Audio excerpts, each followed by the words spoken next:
지난 7월에 한 야당의 중진 의원이 유명을 달리한 사건이 있었습니다. 여러분도 다 아실 텐데요.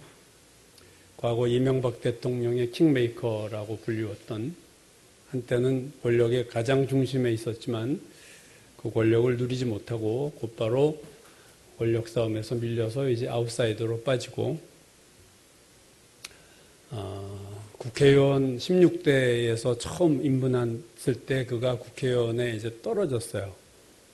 17, 18, 19대에서는 3선 의원으로 3번 당선이 됐다가 2016년 20대 국회의원에서 떨어지고 난 후 그가 음식점도 하고 원래 노래도 잘하고 끼가 있어서 가수도 음반도 내고 정치평론가로 TV에 정기적으로 얼굴을 나타내기도 했던 그가 갑자기 자신의 목숨을 끊은 사건은 참 충격이었습니다.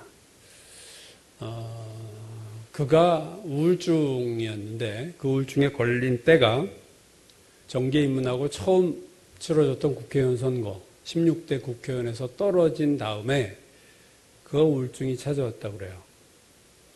그러나 3번 계속 당선이 됐을 때는 괜찮았는데 다시 20대 이제 떨어지고 나니까 그때 아마 그 밀려왔던 그 힘든 마음이 결국 더 우울증을 악화시키지 않았냐 하는 것이 일반적인 해석입니다. 한 정치인이 그런 말을 하더라고요. 정치인이 선거에 떨어지는 충격을 보통 사람들은 이해할 수가 없다. 그건 엄청난 충격으로 한 개인에게 정말로 우울증에 안 걸릴 수 없을 만큼 큰 충격을 주는 것이 정치, 선거에서 떨어지는 거다. 그렇게 얘기를 합니다. 그가 만약에 20대 국회의원의 선거에서 국회의원이 됐다면 그가 우울증에 걸렸을까? 그가 자신의 목숨을 끊었을까? 그가 선거에 당선됐다면 아마 그런 행동은 하지 않았을 거라고 생각해요. 그가 자기의 인생이 정치라고 생각했는데 그게 막히자 그것이 음식점이든 노래든 정치평론이든 그게 그에게 위로를 주지 못하고 만족을 주지 못하고 결국은 그걸 무너뜨리게 하고 말았다는 거죠. 사람이 실패하면 이렇게 낙심하고 우울증에 걸리기도 하고 극단적인 선택을 하기도 합니다. 그러나 성공을 한 사람이라고 그렇지 않은 것도 아니죠. 많은 연예인들이 성공 후에 그 공허함, 그걸 견디지 못해서 결국은 마약까지 하고 어떤 또 실패하는 인생으로 나락으로 떨어질 것을 우리는 보게 됩니다. 정치인이나 연예인이나 크게 성공한 사람이나 크게 실패한 사람 말고 보통 오늘 우리와 같은 보통 평범한 사람들도 여러 가지 이유와 여러 가지 일들로 인해서 우울해지고 낙심할 때가 많습니다. 낙심하고 오늘 설교의 제목이죠. 이 낙심은 모든 사람에게 있는, 바로 나에게 있는 그런 어려운 마음이에요. 무거운 삶을 사는 거예요. 하루하루 이 낙심한 마음을 가지고 이 무거운 마음을 끌고 산다는 것은 그것이 얼마나 어려운 일입니까? 믿지 않는 사람만 여러분 낙심하는 게 아니죠. 믿는 우리들도 낙심해요. 수많은 사건, 사고가 없을 수 없고 성공보다는 잘 되지 않는 일이 많은 오늘날 이 세상에서 우리가 어떻게 낙심하지 않고 살 수 있을까? 앞서 말한 정치인 그 작년 뉴스를 이렇게 보다가 그 사람 이름 앞에 안수 집사 이런 말이 붙은 걸 보고 제가 참 어떻게 보면 그런 일 많이 있었지만 참 또 새롭게 참 안타까운 마음을 금할 수가 없습니다. 안수 집사는 우리 감리교에서 말하면 권사죠. 남자 권사입니다. 권사님까지 되신 분이 그것도 안수 집사 이렇게 이름을 쓰니까 십자가 있고 참 마음이 착잡해요. 그분 안수 집사까지 한 그분에게 신앙은 어떤 의미를 가졌을까? 그 안수 집사였던 그분에게 하나님은 어떤 존재였을까? 라는 생각을 하게 됩니다. 성경에 보면 낙심을 하게 되는 사례가 여러 군데 나오는데 가장 대표적인 것이 신명기 1장입니다. 그 내용은 뭐냐면 가나안 땅에 12명의 정탐꾼을 보내서 가나안 땅을 보고 알아 했더니 10명이 부정적인 보고를 했고 이스라엘 백성이 그 10명의 부정적인 보고를 받아들였어요. 그래서 신명기 1장을 보면 이스라엘 백성이 하는 말입니다. 이렇게 말하고 있어요. 우리의 형제들이, 즉 10명의 정탐꾼인 우리 형제들이 우리를 낙심하게 하여 말하기를, 그들이 우리를 낙심하게 하여 말하기를 그 백성, 가나안 백성은 우리보다 장대하며 성읍들은 크고 성곽은 하늘에 닿았으며 또 우리가 거기서 아낙 자손, 거대한 자이언트 같은 족속을 보았다. 10명이 부정적인 보고를 하고 그 부정적인 보고를 든 이스라엘 백성이 낙심했어요. 우리 형제들이 우리를 낙심하게 했다. 낙심한 이스라엘 백성은 밤새도록 통곡하고 웁니다. 성경을 보면 소리 높여 부르짖고 통곡을 하고 모세와 아론을 원망하죠. 차라리 애굽이나 광야에서 우리를 죽이지, 우리를 가나안에 들어가서 적군의 칼에 쓰러뜨리고 우리의 처자식은 다 포로로 만들 거냐 너희가 하면서 지도자를 새로 세워서 우리 다시 애굽으로 돌아가자. 사태가 이 지경까지 된 거예요. 그들이 왜 낙심했느냐? 그들이 여태 광야를 걸어온 목적은 가나안에 들어가는 거였어요. 근데 그 자기들의 소망과 기대가 좌절되자 무너졌다는 생각에 그들은 낙심하는 마음으로 떨어지고 마른 거죠. 기대가 내가 목표하던 것들이 좌절될 때 우리는 낙심에 빠집니다. 시편 40편을 보면요. 수많은 재앙이 나를 둘러싸고 나의 죄악이 나를 덮침으로 나의 죄가 머리털보다 많음으로 내가 낙심하였나이다. 낙심하게 되는 이유는 대개 또 환난, 고난, 어려움, 나의 죄들 이런 것들로 인해서 낙심해요. 내가 왜 이런 존재밖에 안 될까? 왜 이 어려움이 나에게 올까? 히브리서가 말하듯이 12장에 말하듯이 징계하심을 받을 때 낙심하지 말라. 하나님이 우리를 징계하실 때가 있어요. 우리가 죄로 잘못해서 하나님이 나에게 어려운 일을 주실 때 우리가 낙심하게 돼요. 그래서 낙심하지 말라 하는 권면을 히브리서 기자가 또 하고 있습니다. 또 우리가 놀라운 것은 누가복음 18장 예수님이 이렇게 얘기하셨어요.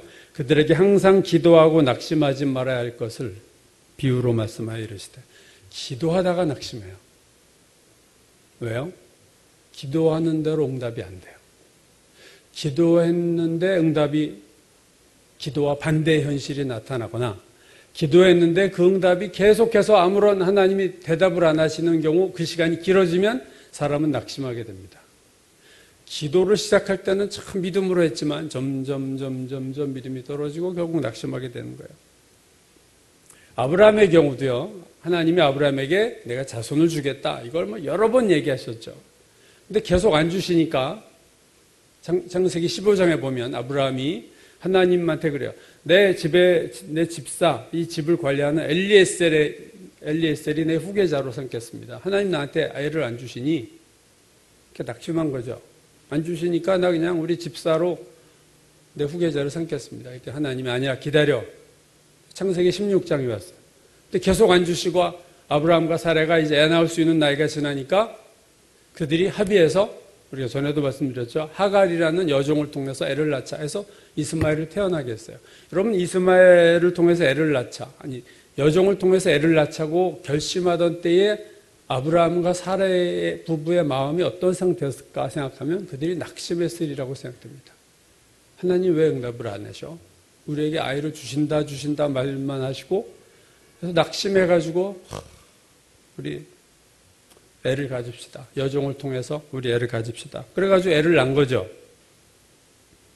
낙심의 결과는요. 12정탐꾼 사건에서나 아브라함과 또 사레의 경우 보거나 스스로 살 길을 모색해요. 하나님을 의지하는 것을 버리고 낙심하면 이제 내가 알아서 해야지. 그래서 우리 돌아가자. 새로운 지도자 세우고 돌아가자. 광야 이스라엘 백성이 그랬고 아브라함과 사레도 우리 그냥 인간적으로 애 하나 만듭시다.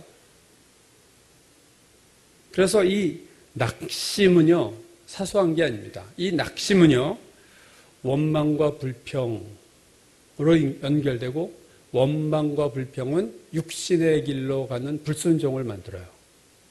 그래서 낙심 단계에서 우리는 조치를 취하지 않으면 나중에는 그 낙심을 우리가 감당할 수 없을 만큼 낙심이 커져서 우리가 끌려가게 될 수밖에 없고, 낙심에 내가 벗어날 수가 없는 지경이 돼요. 초기에 낙심의 마음이 올 때 빨리 우리는 이것을 처리해 줘야 되는 거죠. 낙심은 불순종과 육신의 삶으로 열매 맺을 수밖에 없습니다. 오늘 본문으로 잡은 고린도후서 4장 말씀은 낙심에 관한 사실은 특이한 표현이 나와요. 그것은 다른 성경과 달리 고린도후서 4장은 낙심한다가 아니라 낙심하지 않는다 이렇게 말하고 있습니다. 오늘 4장 1절 고린도후서 그러므로 우리가 이 직분을 받아 긍휼하심을 입은 대로 낙심하지 아니하고 4장 8절 우리가 사방으로 우겨쌈을 당하여도 쌓이지 아니하며 답답한 일을 당하여도 낙심하지 아니하며 그리고 오늘 본문이죠. 16절 그러므로 우리가 낙심하지 아니하노니 자, 낙심하지 않는다는 말을 3번이나 고린도서 4장에서 반복하고 있음을 보게 됩니다. 왜 낙심하지 않는가? 바울은 왜 낙심하지 않는가? 16절을 보시면요. 그러므로 우리가 낙심하지 아니하노니 우리의 겉사람은 낡아지나 우리의 속사람은 날로 새로워지도다. 자, 바울이 지금 초점을 어디에 두고 있냐면요. 겉사람이 아니라 속사람에 두고 있어요. 여러분, 겉사람은 우리의 몸이죠. 우리의 몸에 겉사람에 초점을 두면요. 사람은 낙심할 수밖에 없습니다. 왜요? 우리 몸이 건강한 건 한때예요. 그 다음부터 겉사람은 계속 하향 곡선을 그리게 되어 있습니다. 주름살이 생기고 몸이 약해지고 흰머리가 생기고 겉사람을 보면 누구나 낙심할 수밖에 없어요. 겉사람은 점점점 무너지는 장막이거든요. 근데 속사람을 바라보면 속사람은 날로 새로워진다. 우리의 속사람, 우리의 영, 하나님 나라에서 들어가 살게 될 우리의 이 속사람은 점점점 새로워진다. 신앙 성장이 뭐예요? 속사람이 새로워지는 거예요. 바울이 낙심하지 않는 이유는요. 겉사람을 바라보지 않고 속사람을 바라보는 겁니다. 그래서 낙심하지 않는 거예요.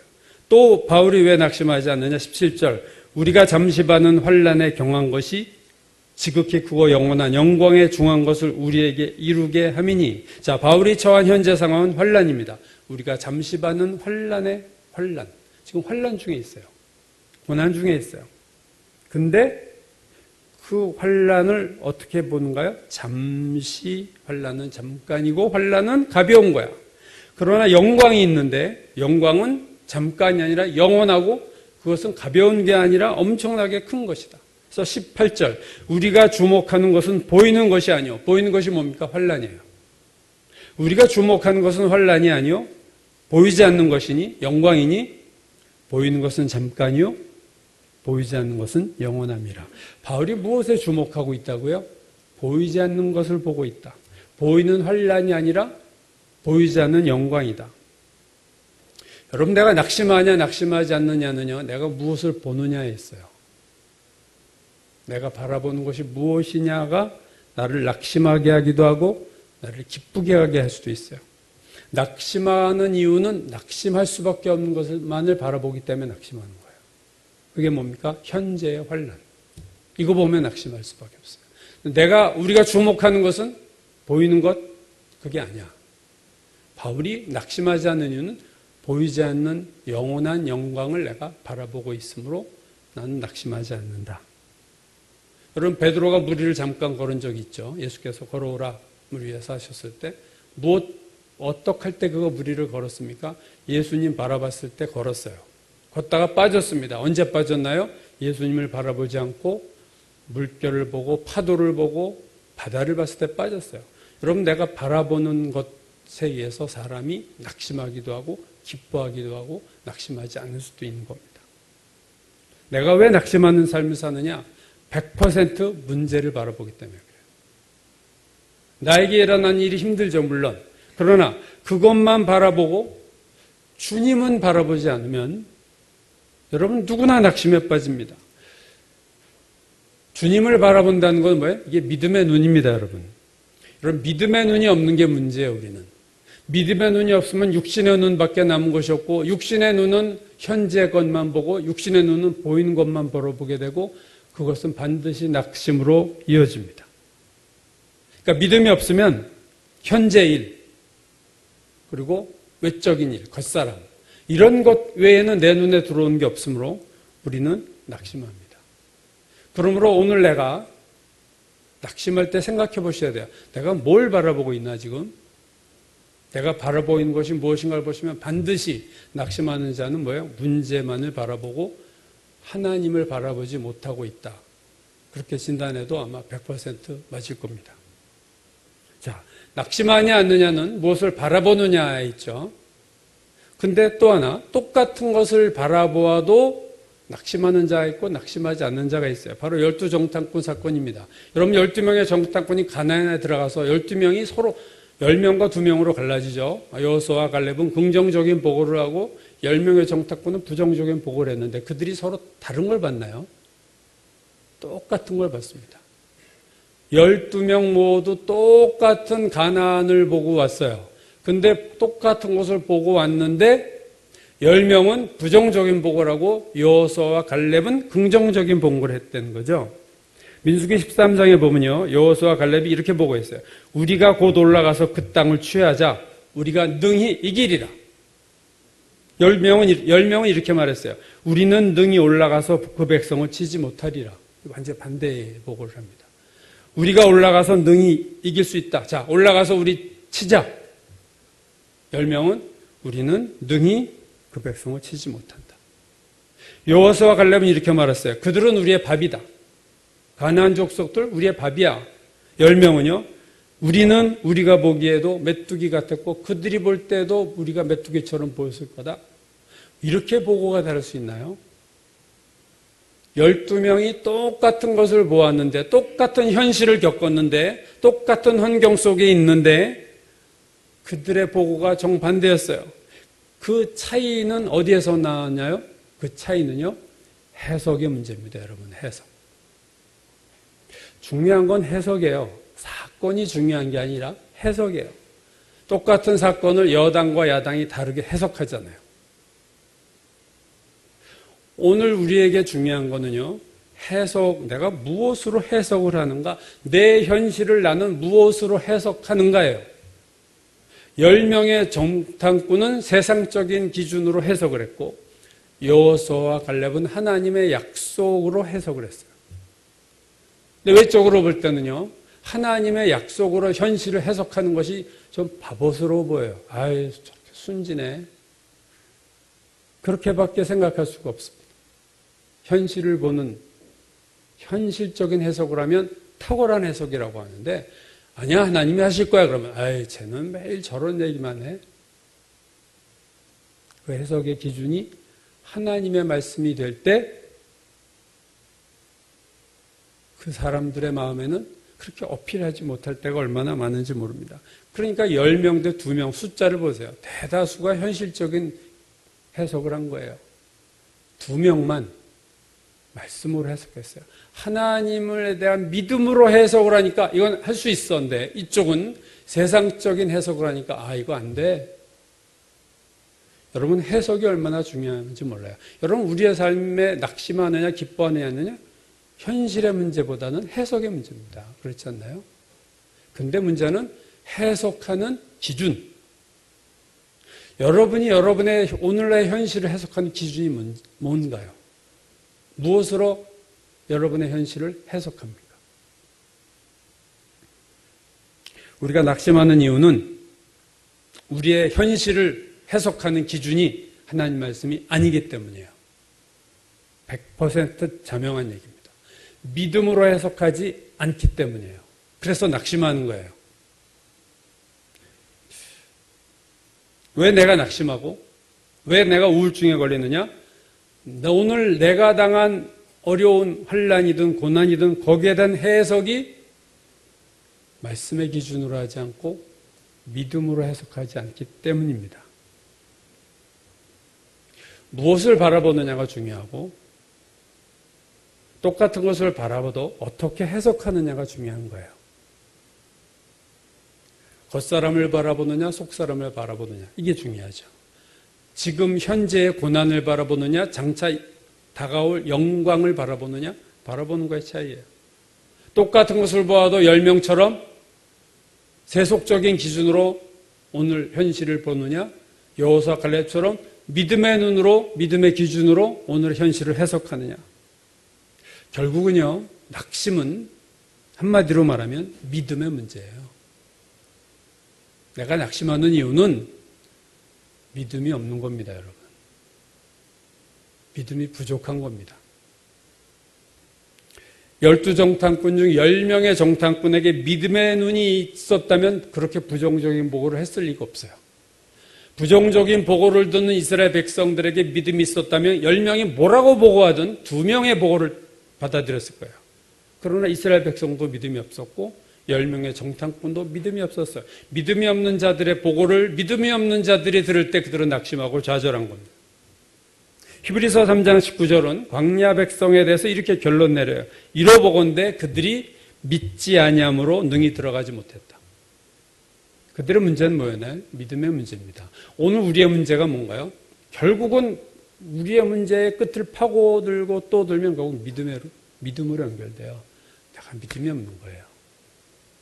무슨 문제를 파고 들어가도 똑같은 믿음이 있냐 없냐로 결국 나눠집니다, 여러분. 히브리서 4장 1절 들은 바 그 말씀이 그들에게 유익하지 못한 것은 듣는 자가 믿음과 결부시키지 아니함이라. 설교를 듣고 큐티라고 아무리 많이 들어도 유익이 없을 수 있어요. 어떤 때에 믿음과 그 말씀이 결부되지 않으면, 믿음을 내가 받아들이지 않으면, 그 말씀을 내가 인생의 해석의 기준으로 삼지 않으면 그건 아무 소용이, 아무 유익이 없어요. 모든 문제의 근원은 믿음의 부재입니다. 믿음의 눈이 없는 거예요. 여러분, 오늘 여러분에게 일어나는 수많은 일들, 사건, 자잘하게 사람 힘들게 하는 자잘한 일들이 얼마나 많아요? 그것들에 대해서 우리가 자꾸 겹치면 낙심해요. 여러분, 오늘 나에게 일어나는 일들을 해석하는 기준이 하나님 말씀이 되셔야만 승리할 수 있어요. 그게 믿음이죠. 여러분, 낙심의 한자어가 이 떨어질 낙자예요. 그러니까 낙심은 낙엽 떨어지듯이 마음이 아래로 탁 가라앉는 걸 낙심이라고 합니다. 여러분, 낙엽이 왜 떨어지나요? 낙엽이 나뭇잎이 나무에 붙어있는 힘이 제로, 0이 되면은 물론 떨어지죠. 근데 0이 되지 않고 그래도 붙어있는 힘이 좀 있는데 낙엽이 떨어져요. 왜요? 붙어있는 힘, 이전보다는 약해진 힘이지만 그래도 붙어있는 힘은 있는데 아래에서 중력이 잡아당기는 힘이 있어요. 근데 중력의 힘보다 나뭇잎이 나무에 붙어있는 힘이 약하기 때문에 떨어지는 거예요. 그렇죠?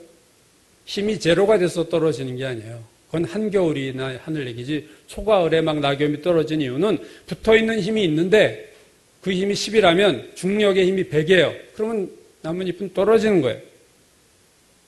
여러분, 낙심도 똑같습니다. 떨어지는 마음. 우리의 마음은 아래에서 잡아당기는 힘이 있어요. 그 힘이 나 낙심하지 않을래라고 버티는 힘보다 커지면 우리의 마음은 밑으로 깔아앉게 되는 거예요. 그게 낙심이죠. 여러분, 내 마음을 끝없이 바닥으로 깔아앉게 하는 힘은, 그 힘의 원인이 뭡니까? 물론 환난이고 어려운 일이에요. 낙심하는 이유는 거의 대부분 내게 뭔가 힘든 일이 생기고 내 인생이 내 마음대로 되지 않을 때 사람은 낙심하게 되는 거예요. 마음이 깔아앉아요. 그러다 우울증에 걸리고 그러다 극단의 어떤 생각도 하게 되는 겁니다. 그러나 조금 더 자세히 생각해 보면 내 마음을 아래로 깔아앉게 하고 아래서 잡아당기는 힘이 정말로 고난이고 어려운 문제인가? 만약에 그것이 나를 아래서 잡아당기는 힘이 고난이라면, 그게 하나의 법칙과 같은 거라면 고난당하는 자는 다 낙심해야 돼요. 그러나 그렇지 않잖아요. 낙심하지 않는 사람이 있잖아요. 그렇다면 그거는 내가 낙심하는 근본적인 원인은 고난만의 문제가 아니다. 뭡니까? 그 고난 배후의 문제죠. 여러분, 낙심의 한자어는 떨어지는 마음이라고 그랬어요. 근데 헬라어로 보면요, 낙심이라는 단어가 두 개가 나오는데, 신약 성경에 오늘 본문에 나오는 낙심과 그 헬라어 단어예요. 이 단어는요, 두 단어의 합성어입니다. 오늘 본문의 낙심이라는 단어는 영어의 from, 뭐뭐로부터라는 단어와 뒤에 evil, 악으로부터라는 뜻이에요. 그러니까 낙심은 어디서부터 오느냐? from, ek라는 단어인데 헬라어로 ek, from 어디로부터 오느냐? 악으로부터 온다. 카코스, 악한, 악으로부터 오는 게 낙심이다. 또 다른 낙심의 헬라어는요, 이것도 from, 뭐뭐로부터인데 뒤에 단어가 악이 아니라 이번엔 의심이라는 단어가 붙었어요. 낙심은 왜 오느냐? 하나님에 대한 의심으로부터 낙심이 와요. 하나님에 대한 의심은 뭡니까? 믿음이 없어지는 거죠. 어떻게 하나님 나한테 이러실 수 있어? 나 이렇게 힘들게 하실 수 있어? 내가 그렇게 기도했는데, 그렇게 내가 열심히 살려고 했는데, 의심에서부터 낙심이 와요. 악으로부터 낙심이 와요. 저는 이 헬라어 번역이 참 의미 있는 번역이라고 생각합니다. 결국 낙심에 우리를 마음을 아래로 깔아앉게 하는 건 고난, 어려운 일이지만 그보다 더 깊이 파고 들어가면 그 속에는 악이 있어요. 믿음의 부재가 있어요. 그것이 우리의 마음을 아래로 끌어당기는 겁니다. 하나님에 대한 의심, 그리고 그 의심을 준 거는 마귀예요. 어둠의 세력입니다. 낙심에 파고 들어가면 낙심의 근본적인 원인은 어둠입니다, 여러분. 사단의 역사예요. 믿음이 없는 자는요, 어려운 일 당하면 마냥 마음이 가라앉아요. 백약이 무효예요.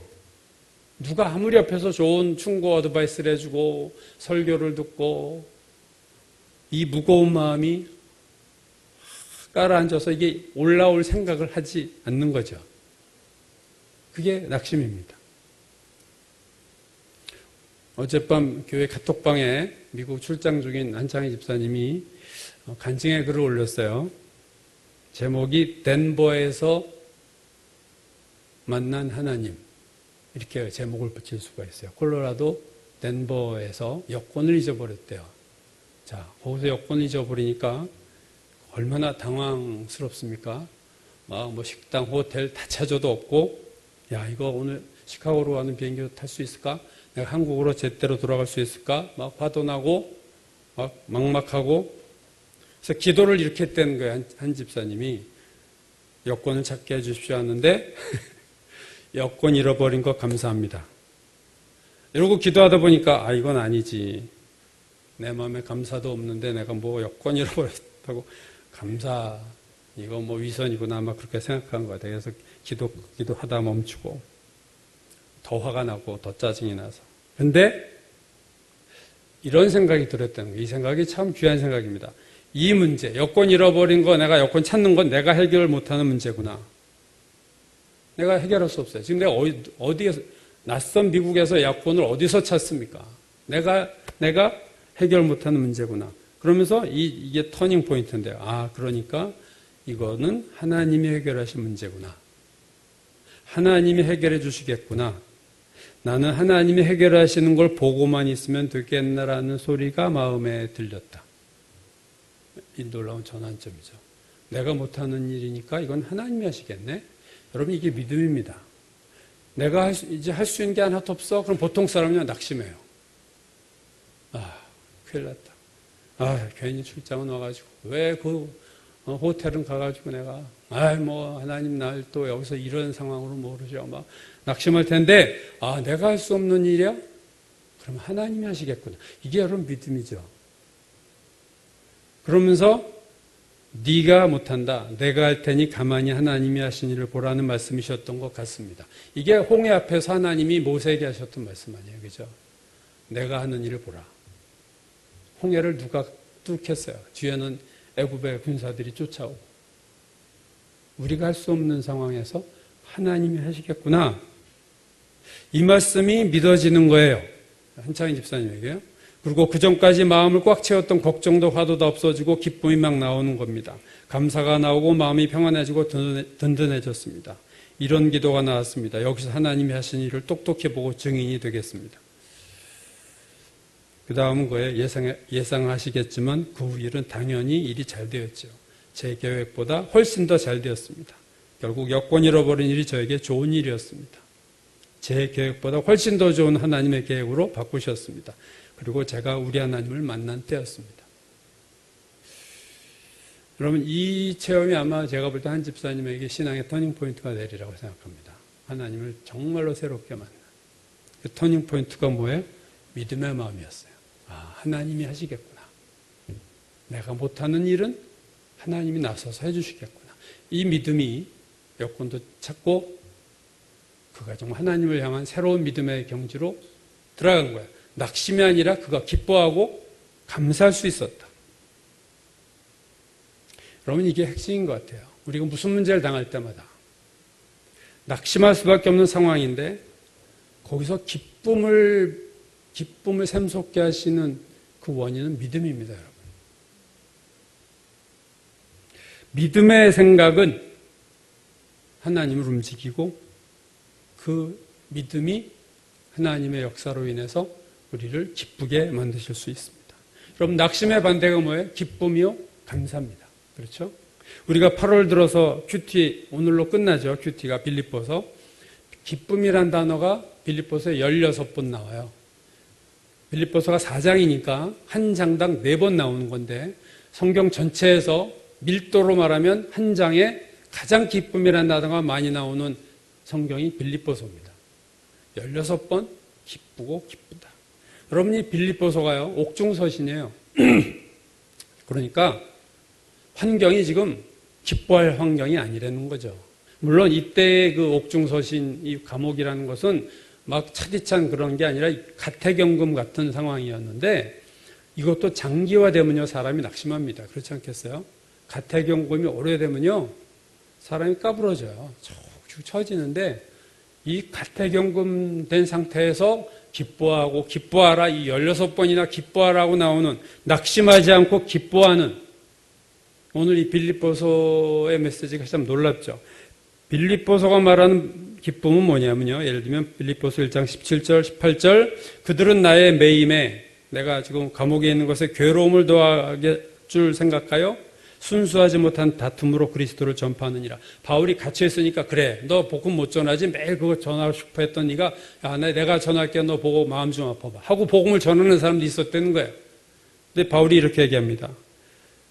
그러면 무엇이냐? 거칠애로 하나 참으로 하나 무슨 방도라든지 전파되는 것은 그리스도니 이로써 나는 기뻐하고 또한 기뻐하리라. 이걸 우리가 차원이 다르다고 그래요. 이 기쁨은요, 환경에서 온 기쁨이 아닙니다. 바울의 기쁨. 기뻐하고 기뻐하리라. 2장 17절 18절 만일 너희의 믿음의 재물과 섬김 위에 내가 나를 전제로 드릴지라도 나는 기뻐하고 기뻐하리라. 전제로 드린다. 자신의 피를 흘려서, 재물 위에 피를 흘려서 자기 죽이는 거죠. 내가 죽임을 당해도 내가 기뻐하고 기뻐하겠다. 이 기쁨은요, 환경에서 오는 기쁨이 전혀 아닌 거예요. 4장 11절 빌립보서 어떤 형편에서든지 내가 자족하기를 배웠노니 비천에 처할 줄도 알고 배고픔에 처할 줄도 알고 궁핍에 처할 줄도 아는 일체의 비결을 배웠다. 비천과 배고픔과 궁핍은 낙심을 가져오는 중요한 요소들입니다. 근데 자족하는 법을 내가 배웠다. 그 다음 구절이 이거예요. 어떻게 배웠느냐? 내게 능력 주시는 자 안에서 내가 모든 것을 할 수 있다. 하나님에 대한 믿음입니다, 여러분. 내게 능력 주시는 하나님이 있어서 나 어떤 상황에 갖다 놔도 나 괜찮아. 나 낙심하지 않아.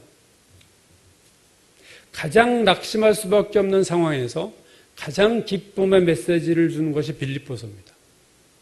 그런 의미에서 빌립보서는 참 놀라운 은혜로운 서신이에요. 낙심의 원인은 어려움이 아닙니다, 여러분. 내가 닥친 이 어려운 문제가 나의 낙심이야. 이 문제 때문에야 나는 아무 문제 없어 라고 하시면 안 된다는 거죠. 그 뒤에 더 밑으로 파고 들어가면 내 안에 하나님을 향한 믿음이 없다는 거예요. 믿음의 부재. 여러분, 내 안에 아래로 나를 떨어뜨리는 힘, 떨어질 낙자라고 그랬어요. 낙심하게 하는 힘과 내 마음을 위로 끌어올리는 힘, 두 힘이 우리 안에서 늘 부딪힙니다. 어떤 힘이 더 크냐에 따라 내가 기뻐하기도 하고 내가 낙심하기도 하는 거예요. 기뻐하는 자는 나를 아래로 당기는 낙심의 마음보다 나를 위로 끌어올리는 마음이 힘이 더 크기 때문에 기뻐하는 거고, 낙심하는 사람은 내가 위로 끌어들이는 힘보다는 아래로 내리는 힘이 더 강해서 내가 낙심하는 거예요. 여러분, 힘과 힘의 대결이에요. 낙심하느냐 기뻐하느냐는 힘의 부딪힘에서 오는 결과입니다. 그 힘, 낙심하는 힘을 이길 수 있는 그 힘은 하나님만이 줄 수 있어요. 내가 원래 강해서, 나는 기질적으로 명랑해서, 기질적으로 낙관적이라서 천만에요. 그것도 어느 선 가면요 다 소용없어요. 다 아래로 깔아앉게 돼 있어요. 지질이 아무리 자기가 활발하고 낙천적이고 강해도 어느 선을 넘으면 인간은 아래로 깔아앉게 돼 있어요. 우리를 끝없이 위로 올리는 힘이 있어요. 하나님만이 줄 수 있습니다. 여호와를 앙망하는 자는 새 힘을 얻으리니 독수리가 날개친같이 하늘로 올라가는 겁니다. 그 힘은 하나님이 주시는 힘이에요. 그건 믿음의 힘이에요. 로마서 8장이 유명한 말씀이죠. 이렇게 말씀하고 있습니다.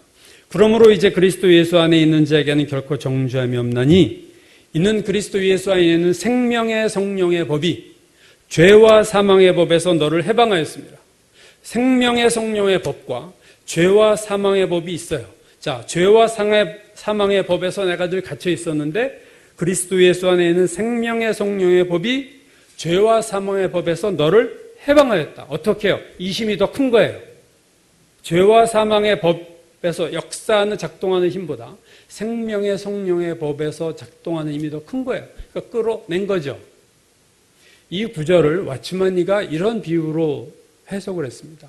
새가 날아가는데 날아가는 새에게도 중력이 작동해요. 새를 아래서 끌어당기는 힘이 있죠. 근데도 새는 하늘을 치고 날아간다. 왜요? 그 안에 생명의 힘이 있기 때문에. 그러나 새가 죽는 순간 새는 뚝 떨어져요. 중력이 더 세지 않나요? 아닙니다. 중력은 똑같아요. 잡아당김이 똑같은데 생명의 힘이 없잖아요. 오늘 우리가 어려운 문제로 낙심하게 되는 이유는 어려움, 그 문제가 아니라 그 어려움을 이길 수 있는 힘이 나에게 없는 거예요. 성령 충만은 뭡니까?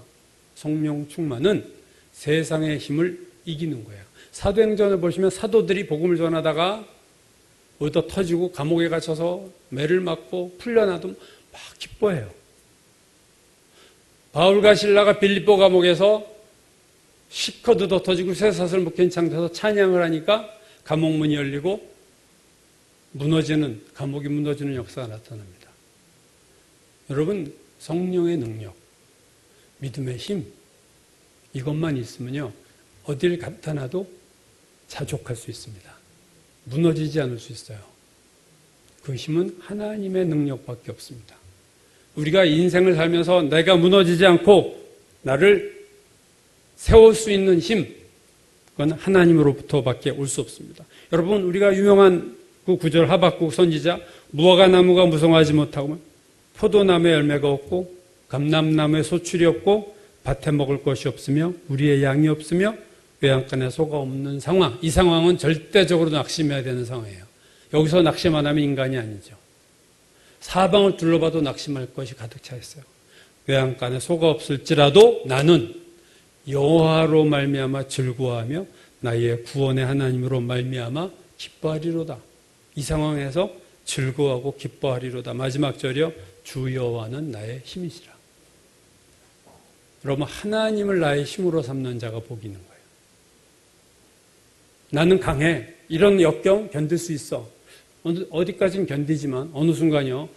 그냥 순간 다 무너져요. 폭망이라고 그러죠. 폭망. 폭삭 망해버려요. 버티고 참 당신 대단해. 이런데도 그렇게 씩씩하게 잘해서 나 원래 씩씩해. 그런가요? 여호와는 나의 힘이시라. 포도나무에 소출이 없고 밭에 먹을 것이 없고 감람나무에도 먹을 것이 없고 우리의 양이 없어도 기뻐하고 즐거워할 수 있는 힘, 그건 하나님만이 줄 수 있고 여호와가 나의 힘이다 라고 고백하는 믿음의 사람에게만 이 능력이 나타날 수 있습니다. 여러분, 주님을 믿는 믿음의 힘을 가지고 기뻐하고 감사하는 자를 마귀가 물러갑니다. 마귀가 가장 싫어하고 마귀가 가장 감당할 수 없는 자는요, 기뻐하고 감사하는 사람이에요. 마귀는 당할 수가 없어요. 그런 사람 곁에 갈 수가 없어요. 기쁨은 승리의 표시요, 낙심은 불신의 표시이다. 극단적으로 말하면 이렇게도 말할 수 있어요.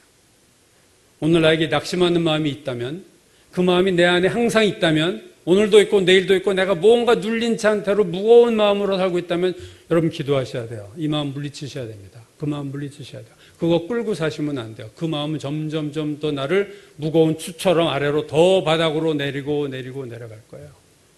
주님한테 기도하세요. 하나님, 나의 도움을 달라.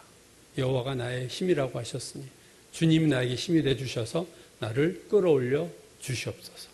독수리와 같이 여호와를 앙망하는 자에게 주신 힘을 저에게도 주시옵소서. 그 힘을 받으셔야 돼요. 그 힘을 받고 낙심을 이기고 기뻐하고 감사함으로 우리의 삶이 행복해지고 하나님께는 영광이요 많은 사람에게는 증인이 되는 그러한 삶을 우리가 살아야 될 줄로 믿습니다.